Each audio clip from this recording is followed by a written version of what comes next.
પણ હિન્દુસ્તાન હિન્દુસ્તાન જો એ આપણે હમણાં એક ભાઈ આમ તો લગભગ ગુજરી જાય એટલે આપણે એવું લખતા હોય તો સ્વર્ગસ્થ થયા એમ દરેક હોય, માજી હોય કે દાદા હોય, નિરંજનભાઈ એવું જ લખે બધા તમારા દાદા સ્વર્ગસ્થ થયા એમ. પણ હમણાં એક ભાઈ નરગસ્થ થયા.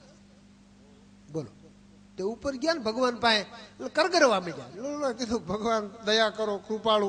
માણસની જાત છે ને વાંકમાં હલવાય ને એટલે બહુ કરગરે, પગ પકડી લેતા ભગવાનના. એ દયાના સાગર, કરુણા નિધાન, દયા કરી મારા બાપ. કે નહીં, અહીંયા હવે કાંઈ દયા ન થાય.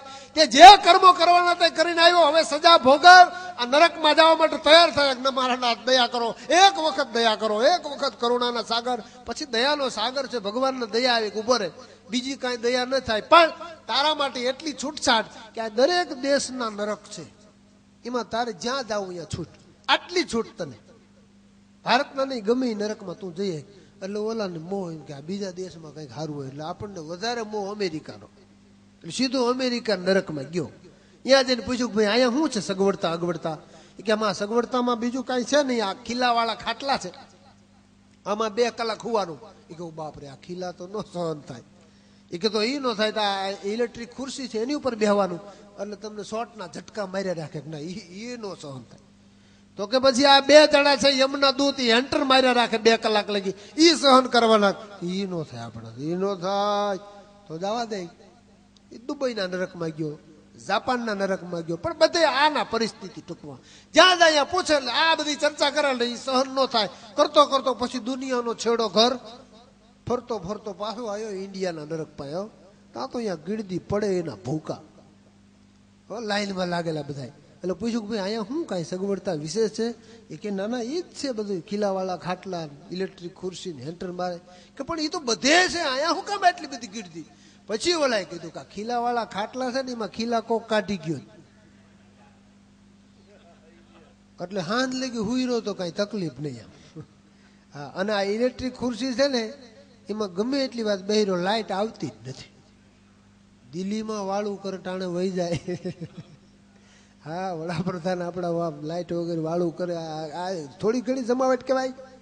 લાઇટ જ આવતી નથી એટલે હાથ લગી બેરો તો તકલીફ નહીં. પછી આ હેન્ટર, એ કે હેન્ટર મારવામાં સરકારી કર્મચારી છે, એ સહી કરીને વ્યાજ આવતા જ નથી. એટલે પણ કહેવાનો મુદ્દો એ છે સાહેબ કે આપણા સ્વર્ગ તો સારા હોય પણ હિન્દુસ્તાનના નરકને કોઈ ન પહોંચે. સાહેબ, આપણા નરકમાં સુખ, સાહેબી અને સુવિધા મળતી હોય છે, કારણ પ્રતાપ ભજનનો છે સાહેબ. જ્યાં જઈએ ભજનનો અને ભક્તિનો ભાવનો પ્રતાપ છે સાહેબ. હા, અને એ ભરોસાની વાત છે સાહેબ. એટલે હિન્દુસ્તાન છે ને એટલે જ કદાચ કવિ દાદને લખવું પડે છે કે અહીંયા વાવ મહાભારત અને ગીતા નીકળે છે, શબ્દ એક શોધો અને સહિતા નીકળે છે, હાવ અલગ છે તાસીર આ ધરાની, કે અહીંયા વાવ મહાભારત અને ગીતા નીકળે છે સાહેબ. આ દેશના બારવટિયાના જીવન ચરિત્ર તમે વાંચો. રાતનો ગજર ભાંગેલો 1 જ મિનિટનો પ્રસંગ. ત્રમ ત્રમ ત્રમ ત્રમ ત્રમ ત્રમ ત્રમ ત્રમ તમરા બોલે. અડધી રાતનો ગજર ભાંગ્યો છે અને મેઘલી મળી ગઈ. એવા ટાણે એમ કહેવાય કે એક બારવટીયો ખપેડા તોડી અને ઓરડાની અંદર આમ ધુબકો માર્યો. ધીણો ધીણો ધીણો ધીરો ધીરો ધીરો ધીરો દીવાની વાટ જલતી હોય, એમાં એક હાથ બારવટીયાનો દીવાની જ્યોત ઉપર આવી જાય અને બીજો હાથ એમ કહેવાય કે જે બાઈ હોતી હોય, દીકરી હોતી હોય, બેન હોતી હોય, એના હૈયા ઉપર આવી જાય. પણ દાહ લગી ઓર યો ચમકી જૈસે પાવ ધર્યો નિજ ખેર અંગારો. અરે ભામની બાત બુરી ખબરી, જેમ ખેરના અંગારામાં પગ આવે અને સડાપ કરતો ઉપાડી લે એટલી જ વારની અંદર હાથ ઉપાડી લીધો. એક પણ ક્ષણનો વિચાર કર્યા સિવાય પોતાની ભેટમાંથી પાડા જેવો કટાર કાઢ્યો, ફટી જટી આંખ રંગી જમત ધટી કટી પાર અને ઘસેડી સાગવ હાય રાખવા ધરમ બબુલી રંગ તથકી કકોળેસી કટી પાર અને હોળી રમી બાદશાહ નસરી હોરામ. ઈ સપાટ કરતો એમ કહેવાય જમયો કાઢી અને જે હાથ બાઈના હૈયા ઉપર આવ્યો હોય એ હાથ ઉપર વાર કરે, હાથના ટુકડા થઈ જાય, છલાંગ મારીને પાછો ખપેડામાં ચડીને ઓલી બાજુ ઉતરી જાય.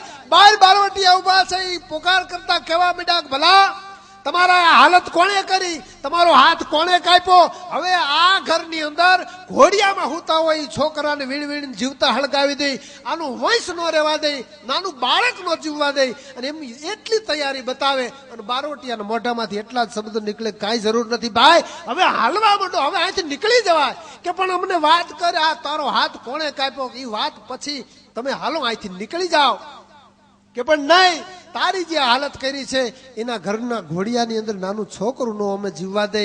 અને બારવટીયો એટલું જ બોલ્યો કે મારી હાલત આ બીજા કોઈ નથી કરી બાપ, મેં મારી હાથે જ કરી. કેમ કે મારું આ અંગ અભડાઈ ગયું એટલા માટે મેં અંગ કાપી નાખ્યો.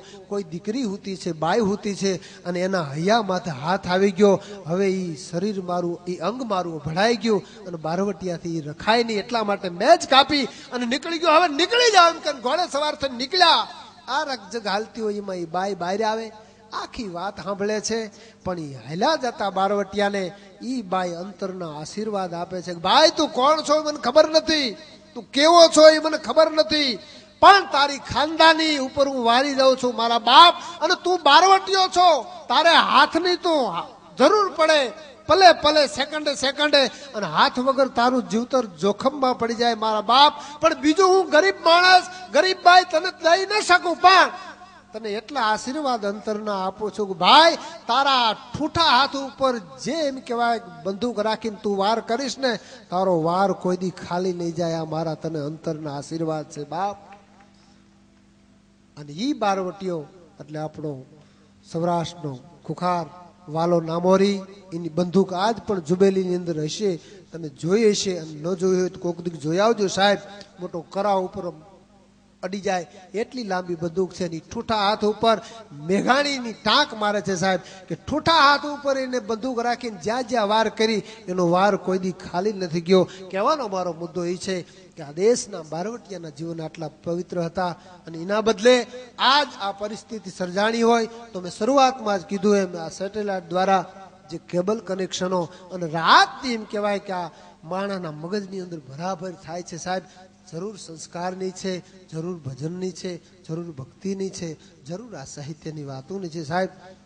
વાતું ઘણી છે શાયર લહેરું થોડિયું, મુજા ઘટમાં ઘણેરિયું, હકડી તટને પહોંચ્યું ત્યાં દૂજી બોતેરા ઉપડ્યું. પણ તમને બધાને ખબર છે બાપ, અમારો ધંધો વહેલા 5 વાગે ચાલુ થઈ જાય. અમારે પેડ કરવાની હોય, આમાં કોઈ ખાતામાં હશે એટલે રાજકોટ પહોંચવાનું છે અમારે. એટલે હા, એટલે વાલભાઈ ને વિનંતી કરું બાપ, ત્યારબાદ નિરંજનભાઈ આપને ભેરવી અને એમને જે મોજ આવશે લેર કરાવશે. એટલે વાલભાઈને વિનંતી કરું બાપ આવો એકાદ ભજન તમે ગાઓ, ત્યારબાદ કારણ કે ખૂબ જ થાકી અને આવ્યા છે નિરંજનભાઈ મુંબઈથી સીધા. એટલે અને વાલભાઈ પણ ખૂબ મજાના કલાકાર, આપ બધા જાણો છો સાહેબ, એવો સુંદર મજાનો કંઠ. અને હું નિરંજનભાઈને કહેતો હતો કે અમારા બંધુ કાર્ય પનારા છે, છતાંય અમને ભજન પ્રત્યે આટલો ભાવ છે અને અમને ભજન મળી રહે છે. એ પ્રતાપ આપનો બધાનો પ્રેમ મળે છે સાહેબ. હા, નગર જીવન એવું છે એટલે ખરાબ કોઈ વાત નથી, પણ સાહેબ રાત દિવસ એ માહોલની અંદર અમે રહેતા હોય અને